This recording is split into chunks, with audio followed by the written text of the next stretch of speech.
안녕하세요. 미스터리 헨리 채널에 다시 찾아주신 여러분 환영합니다. 오늘의 이야기 시간에는 매우 매혹적인 제목의 이야기를 함께 즐겨볼까 합니다. 매도 사실을 시아버지에게 들켰을 때 나는 비밀을 지켜달라고 빌었지만 그가 제시한 조건은 나를 떨게 했다. 채널의 편집팀을 응원하기 위해 좋아요를 눌러주시고 다음 흥미진진한 이야기를 놓치지 않도록 구독도 잊지 말아주세요. 그날 밤 연인과의 만남에서 돌아오던 나는 입가에 맴돌던 행복한 미소가 집 대문 앞에서 순식간에 굳어버렸다. 시아버지 상훈 씨는 달빛 아래 마치 석상처럼 꼼짝없이 서 있었다. 그의 시선은 내 목에 걸린 목걸이에 고정되어 있었다. 그것은 내 죄의 증거였다. 사람들은 흔히 여자의 가장 큰 실수는 외도라고 말하지만 내 더 큰 실수는 내가 가장 존경하고 두려워하는 남자의 눈앞에서 외도를 저지른 것이었다. 그는 그날 밤뿐만 아니라 오래전부터 모든 것을 알고 있었다. 내가 황급히 숨기려 했던 메시지들, 서툰 거짓말들까지. 그리고 그가 제시한 조건은 단순한 처벌이 아니었다. 그것은 비밀이자 교훈이자 내 인생을 영원히 바꾼 잔인한 구원이었다. 채널의 편집팀을 응원하기 위해 좋아요를 눌러주시고 다음 흥미진진한 이야기를 놓치지 않도록 구독도 잊지 말아주세요. 지연이는 큰 소리로 네 하고 대답한 뒤 정원에서 난초에 물을 주고 있는 할아버지 상훈 씨에게 달려갔다. 시아버지 상훈 씨는 말수가 적고 엄격한 사람이었다. 그의 얼굴은 시간과 바람에 깎인 돌처럼 굳건했고 깊은 주름이 새겨져 있었다.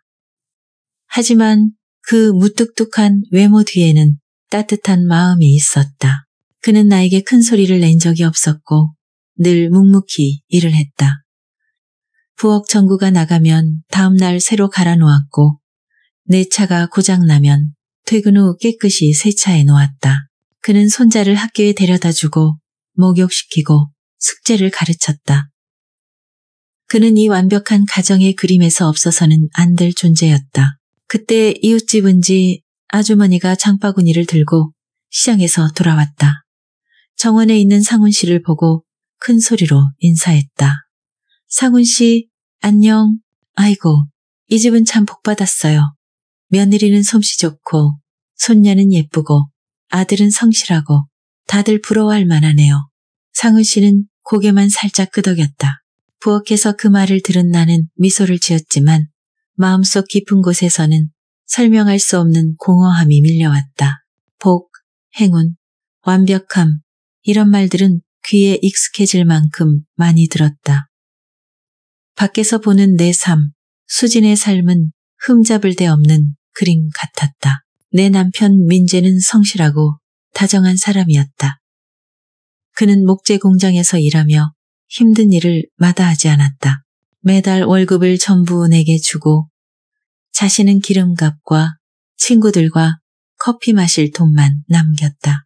그는 낭만적이진 않았고 달콤한 말을 할 줄 몰랐지만 작은 행동으로 애정을 보여줬다. 출장 갈 때마다 내가 좋아하는 매실이나 쌀국수 과자를 사왔다. 내 신발 사이즈, 내가 자주 쓰는 립스틱 색깔까지 기억했다. 하지만 그의 전화는 늘 급하게 끝났다. 집에서 너랑 지연이 잘 지내? 별일 없지? 다행이다. 여기 급한 주문 때문에 바빠서 끊는다. 우리의 대화는 늘 그렇게 끝났다. 그는 가족을 위해 바쁘게 일했고 나는 이 집에서 점점 더 외로워졌다. 그의 긴 출장 속에서 내 마음의 빈 공간은 점점 커져만 갔다. 아침 식사를 차리며 쌀국수의 향이 집안을 가득 채웠다. 지연이는 학교 이야기를 쉴 새 없이 떠들며 밥을 먹었다. 상훈 씨는 말없이 밥을 먹으며 가끔 지연이에게 부드러운 고기를 건넸다. 따뜻한 분위기였지만 나는 무언가 부족함을 느꼈다. 민재의 웃음소리, 그가 지연이를 놀리며 밥을 먹던 모습이 그리웠다. 전화벨이 울렸다. 민재였다.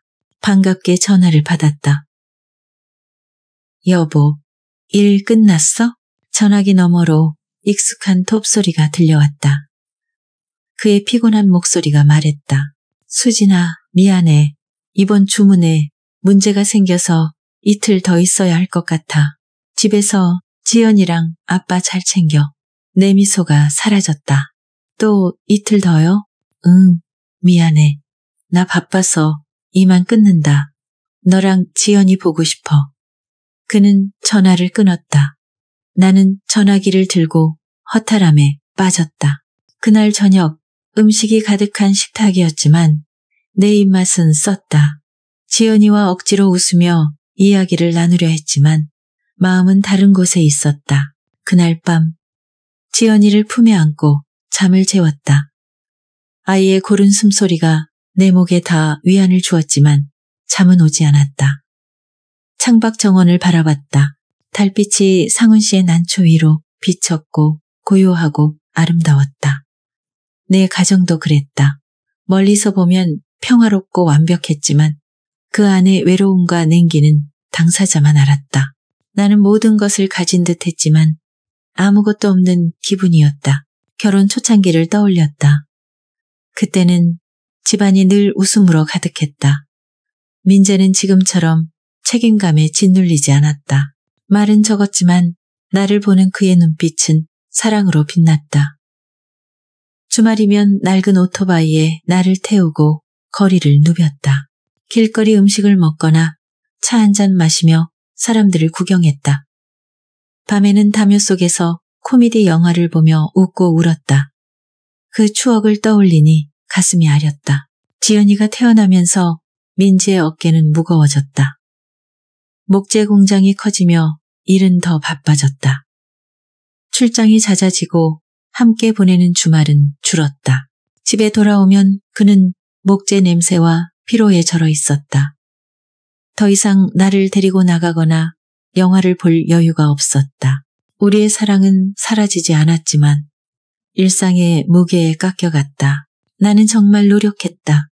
지난주 토요일 민재가 돌아온다는 소식에 오후부터 바빴다. 지연이를 친구 집에 맡기고 집을 깨끗이 청소하고 향기로운 백합꽃을 꽂았다. 그가 좋아하는 음식을 준비했다. 탕수육, 개국지, 망치고기, 레드와인을 따고 촛불을 켰다. 결혼기념일에 그가 선물한 에메랄드빛 실크 드레스를 입고 가볍게 화장했다. 예전의 낭만적인 분위기를 되찾고 싶었다. 저녁 9시, 10시 음식은 식어갔다. 전화를 걸었지만 받지 않았다. 불안이 커졌다. 11시가 다 되어 익숙한 오토바이 소리가 들렸다. 나는 뛰쳐나갔지만 그의 모습을 보고 미소가 굳었다. 민재는 비틀거리며 들어왔다. 술 냄새와 땀 냄새가 뒤섞인 채 얼굴은 벌겋고 눈은 흐릿했다. 왜 이렇게 많이 마셨어? 나는 걱정과 실망이 섞인 목소리로 물으며 그를 부축했다. 중요한 거래처 접대였어. 미안. 그는 숨도 제대로 쉬지 못하며 말했다. 내가 오후 내내 준비한 식탁을 보고 촛불이 거의 다 타버린 것을 보며 가슴이 아렸다. 내가 네가 좋아하는 음식 했는데 이미 배불러 그는 소파에 털썩 주저앉아 잠들었다. 그의 코 고는 소리가 고요한 방을 채웠다. 나는 식탁과 꺼져가는 촛불 사이에 서서 외로움과 무력감에 휩싸였다. 나는 모든 준비를 했지만 그의 존재가 없었다. 그는 바로 곁에 있었지만 너무 멀게 느껴졌다. 우리의 사랑이 세월과 함께 빛발했을까? 아니면 내가 너무 많은 것을 바랐던 걸까? 나는 말없이 설거지를 했다. 눈물이 뺨을 타고 흘렀다. 너를 원망하는 게 아니야. 너와 나를 사랑하는 마음이 아플 뿐이야. 그때 시아버지의 방문이 살짝 열렸다. 상훈 씨가 물을 마시러 나온 것 같았다. 그는 내 눈물 젖은 얼굴과 아직 그대로인 식탁, 와인병, 소파에서 잠든 민재를 보았다. 그는 아무 말도 하지 않았지만 한숨 소리가 밤의 정적을 갈랐다. 그 한숨은 천마디 꾸짖음보다 무거웠다. 내 상처받은 마음에 칼을 꽂는 듯했다. 나는 깨달았다. 나뿐만 아니라 그도 이 집에서 외로움을 느끼고 있었다. 내 삶은 따분할 정도로 규칙적으로 흘렀다. 아침에 일어나 가족을 챙기고 지연이를 학교에 데려다주고 회사에 가고 오후에 지연이를 데리러 가고 밥을 짓고 청소했다. 모든 것이 반복되는 테이프 같았다. 민재는 여전히 출장을 다녔고 내 마음의 빈 공간은 점점 커졌다. 어느 저녁 지연이가 잠들고 시아버지가 방으로 들어간 뒤 나는 침대에 누워 소셜미디어를 뒤적였다. 어두운 방에서 휴대폰 화면이 유일한 빛이었다. 갑자기 알림이 떴다. 태우가 친구 요청을 보냈습니다. 그 이름에 심장이 멎는 듯했다. 태우, 대학 시절 절친이었던 사람, 거의 10년 동안 연락이 끊겼던 먼 기억 속 이름이었다. 호기심에 그의 프로필을 봤다. 태우는 많이 달라져 있었다. 멋진 정장을 입고 화려한 건축도면 옆에 서 있는 모습. 그는 예전 꿈꿨던 대로 성공한 건축가가 되어 있었다. 망설였지만 결국 친구 요청을 수락했다. 곧바로 메시지가 왔다. 수진아, 여기서 너를 찾을 줄이야. 잘 지내? 심장이 빨리 뛰었다. 태우야, 나도 잘 지내. 너 진짜 성공했구나. 멋지다. 멋지긴 그냥 하루하루 버티는 거지. 근데 진짜 넌 예전이랑 똑같아. 아니, 더 예뻐졌나? 태우의 칭찬에 내 얼굴이 달아올랐다. 언제부터 이런 칭찬을 받아본 적이 없었나? 민재는 그것도 괜찮네 정도만 말했다. 시아버지는 며느리 외모에 대해 한마디도 하지 않았다. 처음엔 가벼운 안부 인사였지만 대화는 점점 길어지고 깊어졌다.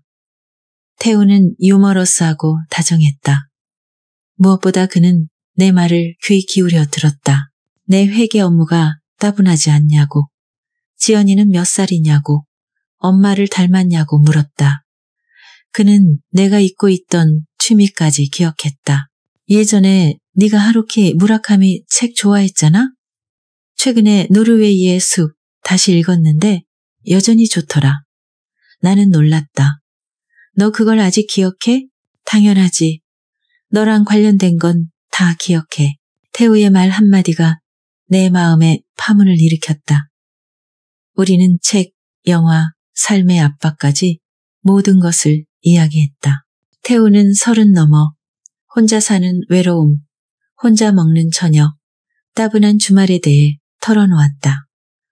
그의 이야기는 내 외로움과 맞닿아 있었다. 그는 내가 공유할 수 있는 사람, 나를 이해하는 사람이었다. 태우와의 대화는 중독처럼 변했다. 매일 밤 혼자 있을 때를 기다리며 그의 메시지를 기다렸다. 그 설렘은 오랜만에 느끼는 감정이었다. 나는 스스로에게 친구일 뿐이라고, 별일 아니라고 다짐했다. 하지만 마음 깊은 곳에서는 그게 단순하지 않다는 걸 알았다. 나는 점점 숨기기 시작했다. 요리 중에 태우의 메시지가 오면 미소를 지으며 급히 화면을 뒤집었다. 시아버지가 부엌에 들어오면 심장이 쿵쾅거렸다. 그는 아무 말도 안 했지만 그의 시선은 한 번 멈췄다. 민재가 전화할 때는 화장실에 숨어 태우의 메시지에 답했다. 작은 비밀이 싹 텄다. 태우라는 낯선 바람이 내 고요한 삶에 불어왔고 나는 문을 열어 그것을 맞이했다.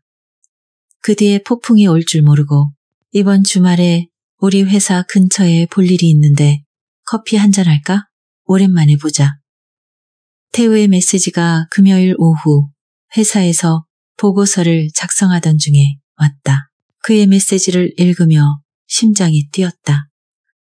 만남 가상세계를 넘어 현실로 나아가는 일이었다. 한쪽 마음은 내가 가정이 있는 여자라며 반대했다. 하지만 외롭고 약한 다른 마음은 그를 만나고 싶었다. 주말 내내 고민했다. 지연이의 천진한 얼굴, 시아버지의 바쁜 모습을 보며 죄책감이 들었다. 하지만 밤이 되면 흥미로운 대화와 함께하는 커피 한 잔의 유혹이 강해졌다. 결국 외로움이 이겼다. 좋아, 언제 어디서? 나는 답했다. 그 후 우리는 점점 더 자주 대화했다. 태우는 메시지뿐 아니라 내가 전화 받을 수 있는 시간, 주로 회사 점심시간에 전화하기 시작했다. 그의 낮고 따뜻한 목소리는 이상하게 매혹적이었다. 그는 내게 부드러운 말, 흥미로운 이야기를 들려줬다. 그는 하루를 보내는 이야기, 내가 저녁을 먹었는지 묻고 잘 자라는 인사를 건넸다. 그런 소소한 일들은 원래 내 남편에게 속해야 했지만 이제는 다른 남자에게서 받는 사치였다. 만남은 상상 이상으로 즐거웠다. 우리는 일, 공통 친구, 미래 계획까지 모든 것을 이야기했다. 태우는 해외 출장, 그가 설계한 독특한 건축물 이야기를 들려줬다.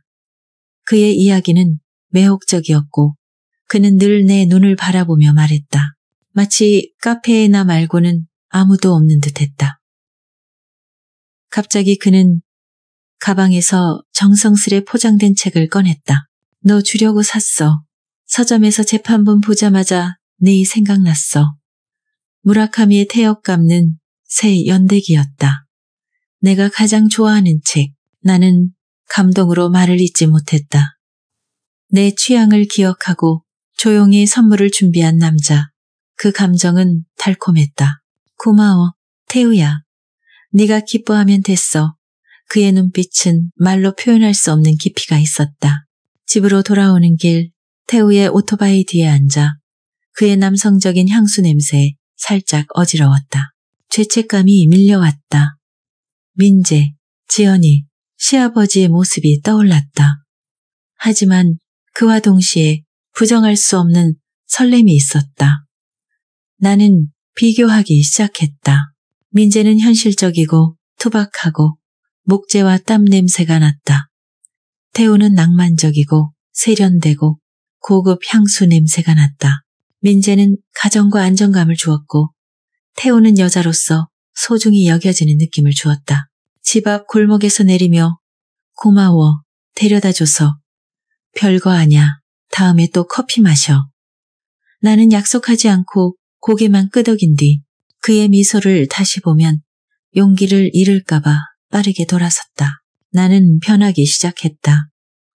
그 변화는 크지 않았지만 시아버지 같은 예리한 사람의 눈에는 띄었다. 집에서도 외모에 더 신경 썼다. 옷장에 새 드레스가 몇 벌 추가되었고 평소 쓰던 립스틱은 더 매혹적인 색으로 바뀌었다. 나는 혼자 휴대폰을 보며 미소 짓곤 했다. 행복한 아내의 미소가 아니라 비밀스러운 사랑에 빠진 여자의 미소였다. 시아버지는 이를 놓치지 않았다. 그는 아무 말도 하지 않았지만 그의 관찰은 점점 강해졌다. 그의 시선은 늘 내 뒤에 있었고 무겁고 냉랭했다. 어느 저녁 온 가족이 TV를 보고 있었다. 나는 소파에 앉아 태우와 메시지를 주고받으며 웃음을 터뜨렸다. 크크, 시아버지의 기침소리에 나는 깜짝 놀라 전화기를 떨어뜨렸다. 화면에는 태우의 마지막 메시지가 떠 있었다. 지금 뭐해? 예쁘니? 네 미소가 너무 그리워. 심장이 멈추는 듯했다.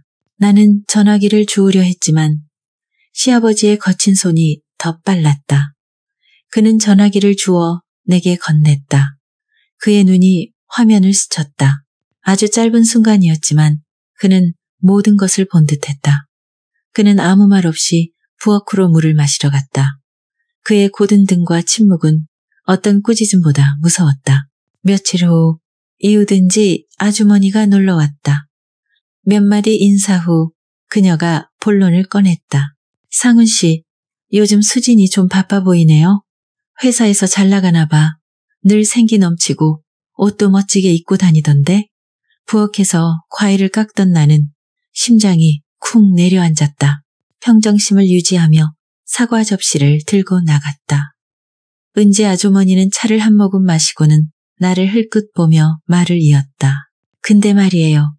요즘 수진이가 누가 태워주는 것 같은데 아침에 시장 갈 때마다 골목에서 멋진 검은 차에 타는 걸 봤어요. 회사 동료겠죠. 그녀의 말 한마디 한마디가 내 가슴을 망치로 두드리는 듯 했다. 얼굴이 화끈거렸다. 나는 급히 변명했다. 아, 그냥 친구예요. 그 친구가 집 방향이 같아서 가끔 태워줘요. 시아버지를 힐끗 봤다. 그는 아침 신문을 들고 있었지만 한 글자도 읽지 않는 게 분명했다. 그의 안경 너머 눈빛은 날카롭고 실망으로 가득했다. 그는 아무 말도 하지 않았지만 나는 재판정 앞에 선 기분이었다. 온몸이 차갑게 식었다. 폭풍이 다가오고 있었다. 이번 토요일 우리 회사 창립기념 파티가 있어. 같이 가줄래? 태우의 전화가 오후에 왔다. 작은 파티야. 근데 혼자 가기 좀 외로워. 같이 가주면 안 될까? 그의 초대는 강한 끌림이었다. 거절해야 한다는 걸 알았지만 화려한 밤, 익숙한 벽을 벗어나는 상상은 너무 매혹적이었다.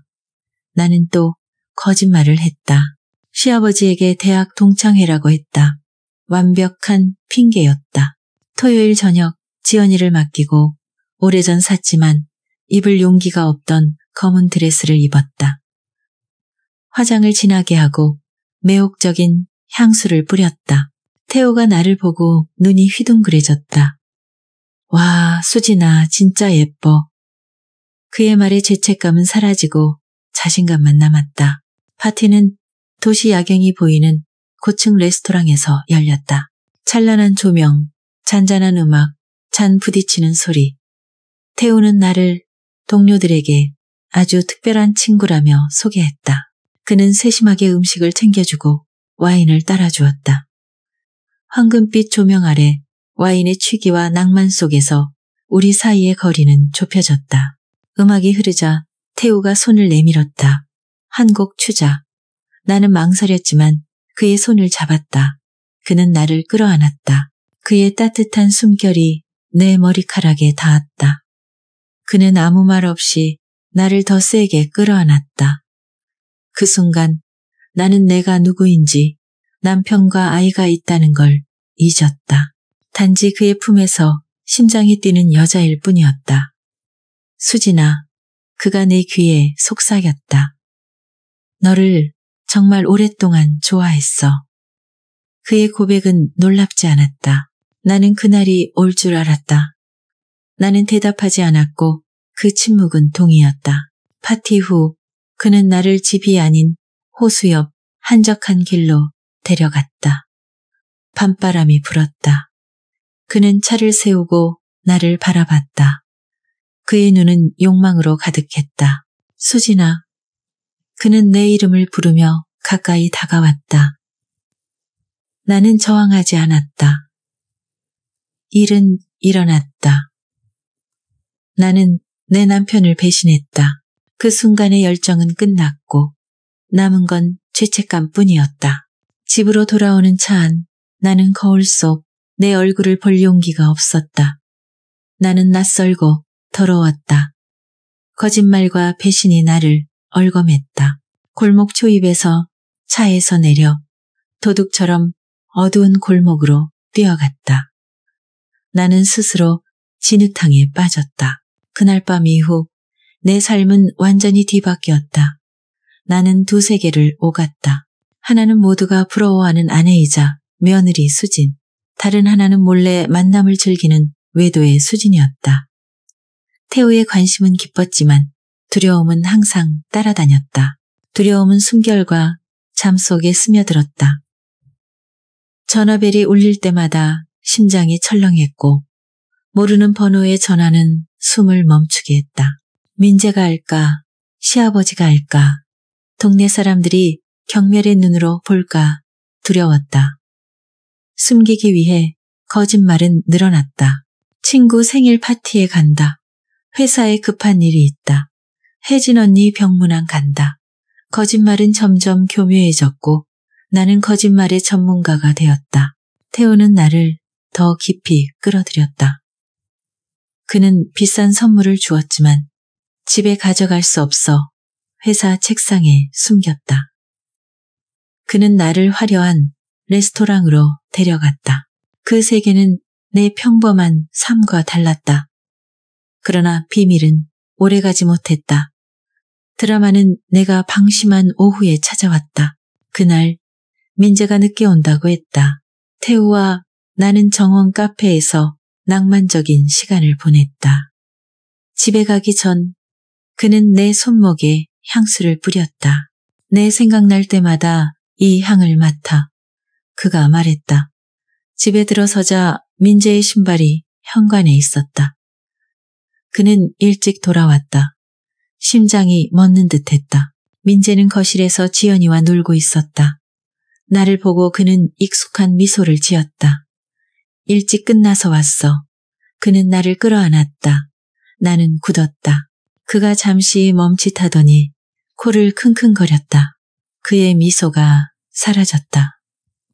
새 향수 썼어? 낯선 냄새네. 온몸이 얼어붙었다. 나는 침착하려 애썼다. 아니, 회사 혜진 언니가 새로 산 거라 잠깐 뿌려봤어. 그는 나를 뚫어지게 봤다. 숨을 쉴 수 없을 것 같았다. 다행히 그는 더 묻지 않았다. 하지만 나는 그의 의심을 느꼈다. 그날 밤 그는 내게 등을 돌리고 잤다. 우리 사이엔 차가운 틈이 생겼다. 나는 어둠 속에서 눈을 뜬 채 두려움에 떨었다. 나는 스스로 덫을 만들었고 그 안에 갇혔다. 민재의 의심은 말로 나오지 않았지만 집 안 분위기를 바꿨다.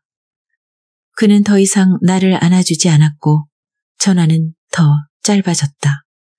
하지만 가장 무서운 건 시아버지였다. 전화기 사건과 은지, 아주머니의 말 이후 상훈 씨는 나와 완전히 침묵했다. 그의 침묵은 평범하지 않았다. 얼음처럼 차갑고 무거웠다. 그는 여전히 집안일을 했지만 나를 공기처럼 취급했다. 밥상에서 그는 지연이만 챙겼다. 내가 음식을 놓아도 고맙다는 말도 고개 끄덕임도 없었다. 그는 밥을 빨리 먹고 방으로 들어갔다. 내가 말을 걸어도 아버지 오늘 피곤하시죠? 그는 지나쳤다. 그의 침묵은 나를 이 집에서 고립시켰다. 매일이 긴장으로 가득했다. 그의 곁에서 숨도 제대로 쉬지 못했다. 그의 고든 등과 무표정한 얼굴은 내 악몽이 되었다. 지연이도 이상함을 느꼈다. 어느 날 밤 동화책을 읽어주다 그녀가 물었다. 엄마, 왜 요즘 할아버지가 엄마랑 안 이야기해요? 엄마가 뭘 잘못해서 화난 거예요? 그 질문은 내 심장을 찔렀다. 내가 뭘 잘못했지. 엄청난 잘못을 저질렀지. 나는 지연이를 꼭 안으며 눈물을 삼켰다. 아니야, 할아버지가 좀 피곤하신 거야. 걱정 마. 지연이는 믿지 않는 눈으로 나를 봤다. 그 두려움과 답답함은 나를 태우에게 더 의지하게 했다. 그는 내 유일한 구명보트였다. 그의 곁에선 차가운 시선도 침묵도 없었다. 그는 웃음과 위로를 주었다. 또 무슨 고민이야? 피곤해 보여. 태우가 물었다.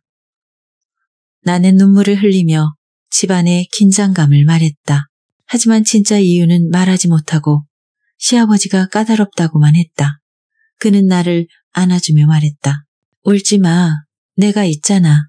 다 괜찮아질 거야. 그의 품은 따뜻했지만 그 구명보트가 나를 더 깊은 수렁으로 끌고 간다는 걸 몰랐다. 폭풍은 내가 예상치 못한 밤에 찾아왔다. 태우의 생일이었다. 그는 호숫가 레스토랑에서 작은 파티를 열었다. 그는 내가 가장 중요한 손님이라며 내 존재가 최고의 선물이라고 했다. 가기 위해 나는 또 동창회라 거짓말했다. 거짓말은 이제 자연스러웠다. 파티는 즐거웠다. 태우는 술을 많이 마셨고 친구들 앞에서 내 손을 잡고 아주 특별한 사람이라 소개했다. 나는 모두의 시선 속에서 황홀했다. 절정은 그가 작은 벨벳 상자를 꺼낸 순간이었다. 정교한 은입 펜던트 목걸이였다. 너 주려고 내 생일 축하해. 그는 웃으며 내 목에 걸어주었다. 차가운 금속이 피부에 닿으며 전율이 왔다. 행복에 취해 있을 때 가방 속 전화기가 진동했다. 메시지였다. 몰래 확인했다. 발신자, 사랑하는 남편, 배속이 뒤틀렸다. 너랑 지연이 너무 보고 싶어. 며칠 뒤면 집에 갈게. 먹고 싶은 거 있어.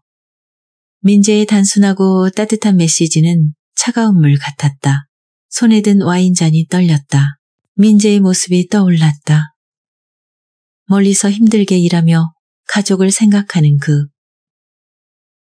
나는 다른 남자와 즐기며 그의 선물을 목에 걸고 있었다. 죄책감이 밀려왔다. 더 이상 즐길 마음이 없었다. 몸이 좀 안 좋아. 술 때문인 것 같아. 집에 갈게. 나는 태우에게 말했다. 그는 내 안색을 보고 더 묻지 않고 데려다줬다. 차 안에서 나는 말이 없었다. 먹거리는 죄의 증거처럼 무거웠다. 골목 초입에서 내리려는데 태우가 내 손을 잡았다.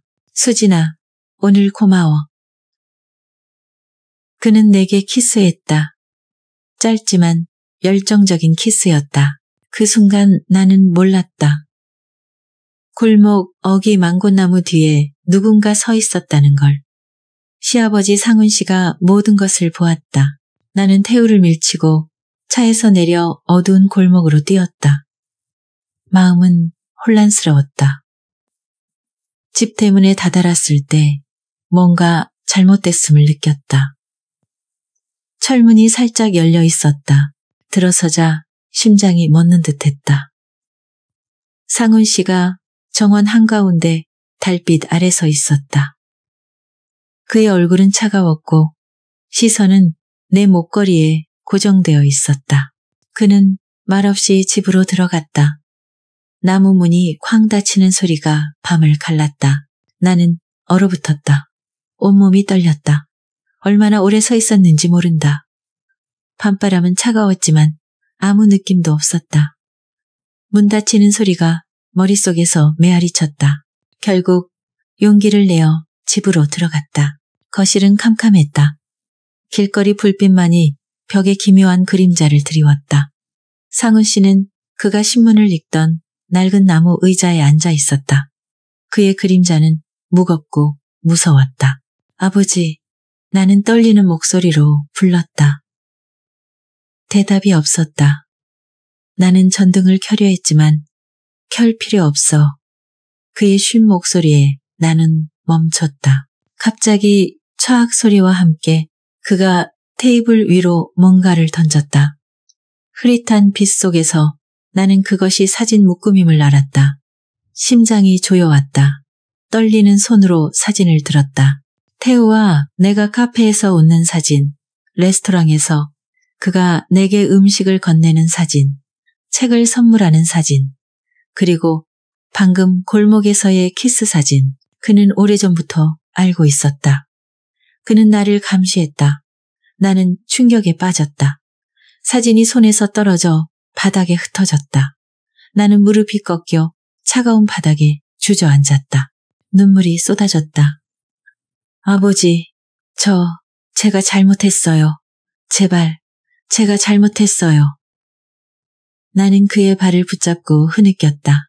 그는 화를 내거나 때릴 줄 알았지만 그는 가만히 앉아 내 수치스러운 울음을 내버려 뒀다. 한참 뒤 그가 말했다.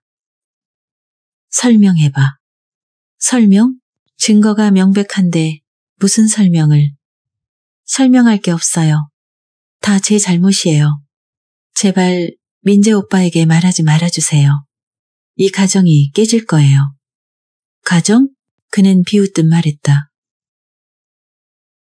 지금 가정 타령이 나와? 그놈과 다닐 때 가정 생각했나? 민재가 이 집을 위해 뼈 빠지게 일하는 걸 생각했나? 그는 말을 멈췄다. 목이 메인 듯 했다. 민재뿐 아니라 지연이에게도 잘못했어. 그 애가 나중에 엄마를 어떻게 볼까? 그의 말은 망치 같았다. 지연이, 내가 그 애의 엄마로서의 이미지를 망쳤다. 그는 내 손을 떼어내며 일어났다. 피곤하다. 그는 방으로 들어가 문을 잠갔다. 그 소리는 나를 죄책감과 절망 속에 가뒀다. 그날 밤 나는 차가운 바닥에 웅크리고 흩어진 사진들 사이에서 새벽까지 있었다. 지옥이 있다면 이런 모습일 터였다. 새벽이 밝았지만 따뜻한 빛이 아니었다. 나는 사진을 숨기고 지연이의 미소를 마주하며 억지로 웃었다. 그 후 며칠은 산 송장 같았다. 집은 감옥이 되었다. 시아버지의 시선은 차갑고 무시였다. 식사는 고문이었다. 나는 밥을 급히 먹고 그의 눈을 피했다. 그는 지연이만 챙겼다. 내가 젓가락을 떨어뜨렸을 때 그는 지나쳤다. 나는 이 집에서 투명인간이 되었다. 민재의 전화는 더 큰 고통이었다. 그의 다정한 목소리는 내 심장을 찔렀다. 집에서 다들 잘 지내? 아빠 건강해? 이번 주말에 갈게. 나는 떨리는 목소리로 거짓을 말했다. 다 괜찮아요. 빨리 와요. 거짓말은 내 심장을 갉아먹었다. 태우의 메시지와 전화는 끊임없이 왔다. 왜 답이 없어? 무슨 일 있어? 나는 답하지 않았다. 그의 이름을 보자 증오가 치밀었다. 나는 그를 차단하고 모든 메시지를 지웠다. 그 죄악은 끝나야 했다. 죄책감과 두려움은 나를 갉아먹었다. 밥도 잠도 제대로 못 잤다. 며칠 만에 나는 초췌해졌다. 회사에서 혜진 언니가 물었다. 수진아, 무슨 일 있어? 영혼이 빠져나간 것 같아. 나는 아무 말도 못했다.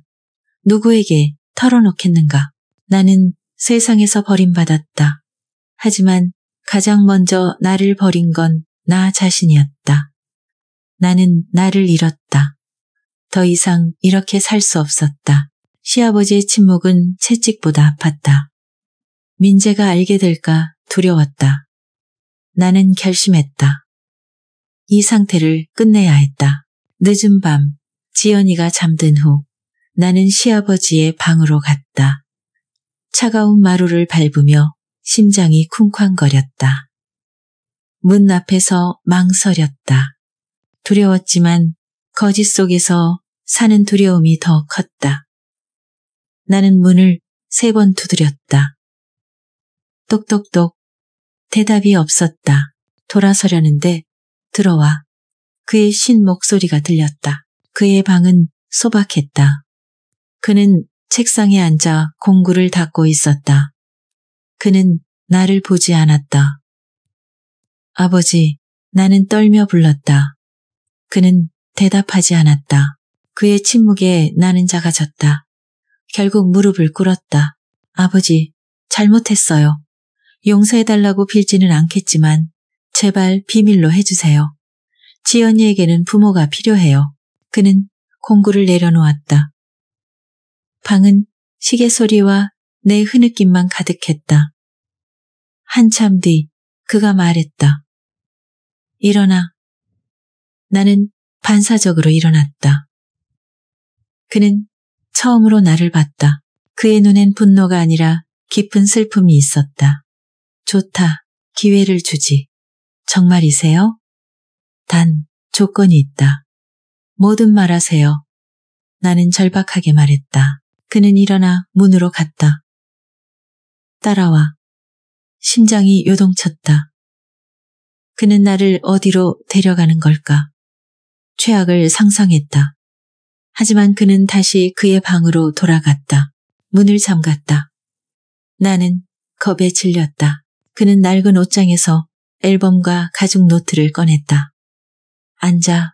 그는 감정 없는 목소리로 말했다. 나는 앉았다. 봐. 그는 앨범을 가리켰다. 떨리는 손으로 페이지를 넘겼다. 민재와의 첫 데이트, 어색하지만 행복했던 우리, 결혼식 사진, 내가 그의 어깨에 기대던 순간, 지연이가 태어난 날, 민재의 품에 안긴 아기, 그 모든 순간이 담겨 있었다. 이 행복을 언제부터 잊었을까? 눈물이 흘렀다. 그는 노트를 가리켰다.